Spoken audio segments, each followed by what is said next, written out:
Alright, so today we are jumping back into the Limit Breaker quest. This time, I want to try a somewhat unique team. That was one of the things I was looking forward to with this game mode, is using those non-best meta teams and seeing how far we can take it in this infinite type of quest. Although, realistically, the max stage you can really go to is stage 30, and we might actually show that on the channel in a couple days' time. But in this case, a team I came up with that surprisingly might work, I haven't even tried it just yet, is a triple burn the witch character team. In this case, keep in mind, I am fortunate enough to have all three characters max transcended, so this is like their best potential. But you'll see why this potentially does work. In this case, our first slot character is Noelle. In her case, she is a ranged character with Hollow Killer, so she is getting the two main bonus damages here from having Hollow Killer and also being ranged. She unfortunately isn't getting the attribute advantage, but this is like the most important rules that you do want to follow. The build for her is a Kamari, Hollow Sticker, and also Fortification Pill. And then for the links, we have a mixture of recharge, full stamina, and also strong attack damage. Once more is max transcended,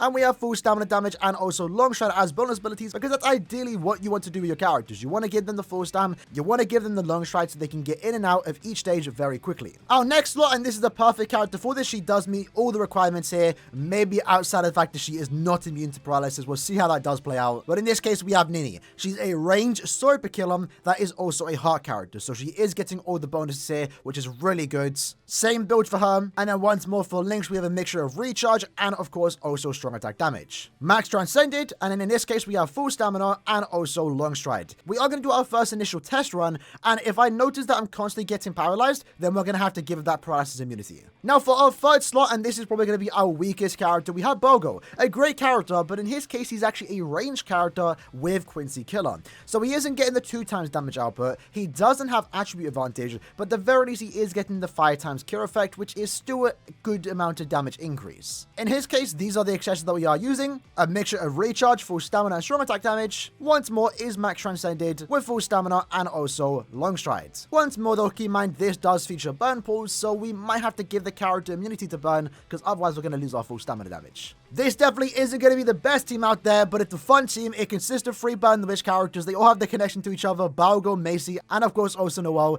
Let's see how far they can take it in the Limit Breaker quest. Alright, so here we go. Let's just use our SA3 right away. We shouldn't have much problems with Noelle and also Noelle stages, but I think Balgo runs are going to be the slow ones. Unfortunately, kind of messed up there. We're going to have to use our Night String, but it's fine. We're actually doing a decent amount of damage. In Nini's case, it's going to be really good because we actually can apply the weakening non-stop, and that's going to allow us to get through these stages a tad bit faster. Let's go up here. Let's use our SA3. We did apply the SP boost, which is actually really good. And in his case, we want to be careful where we stand, because we do not want to take any damage. If we take any burn damage, we are losing that full stamina. But I guess in his case, we can kind of afford to take damage, since again, we do have weakening and also drain. Now, I will say this mode really does emphasize those that have good strong attacks. Like, we have some really good characters in this game, right? Even Noelle, great character on release. Even Macy, I think, is a better example. She has a bad SA1, and that really does hurt it in the long term if you actually take it into this particular game mode. Lucky for her, though, she's absolutely broken. It really doesn't matter, but there's a night and day difference when you bring a character that has a really good strong attack hit and maybe less damage compared to those that have maybe a worse strong attack hit, for example. In most game modes, you can get away with it. In this one, if you don't have a good strong attack kit, you kind of get punished for it, I'll be honest. So in this case, we're going to use our Night String. Probably better to use our strong attacks, but let's just go for it, right? We can afford those couple of extra seconds. Let's push these enemies back with the SA1, group them up with the SA2, and then take them out with the SA1. Go back here, and what we're going to do is try and not grab the box just yet. We grabbed it. That's unfortunate. Ideally, you want to grab the box with the SA3, so your SA3 can come back a tad bit faster. Ideally, too, you want to get these enemies close to you, so you can damage the tankier mobs and also the ones on the right, which usually aren't anything too tanky. They can normally get taken down with one strong attack, for example. And I would also recommend staying in the middle part until they're somewhat close to dying, because you don't want to get trapped in a corner. In this case, we've got the SP boost, and now we can afford to use our Night String and also push ourselves into the corner, because ideally, they are going to die with just one more attack. One more Nat hit, probably. There we go. Okay, we have 2 minutes. Oh, 2 minutes and 50 seconds left. We're halfway to our goal. So far, so good. This stage, though, is going to be really wonky for Nini. Again, make sure we don't get paralyzed. Unfortunately, I grabbed the box. I did not mean to do that. Although in this case, these enemies usually are the annoying ones because they have a lot of HP, but we should constantly be applying weakening. So let's make sure we go up here. So when we actually do kill them, we can go instantly into the next stage. Let's use our SA3 here. Good amount of damage, to be fair. And then SA1 should finish up. Few more nut hits. maybe just use the Nitring or SA1. There we go. 2 minutes and 14 seconds left. Thus far, thus good. Can't really complain. Kill the enemies in the back and also, of course, the ones in front of us. SA2 is going to group them up. And in this case, what stage do we want to nuke? Okay, we don't want to nuke any of these stages just yet. Maybe we can. I think our next difficult stage is going to be stage 16. But remember, our goal is to get to stage 15. So we can afford to nuke whenever we want to, right? In this case, let's get these enemies close to the box and then use SA3. There we go. Not too bad. Make sure we don't get hit. And then now let's start bringing them closer to the exit point. Back up. Use our SA3.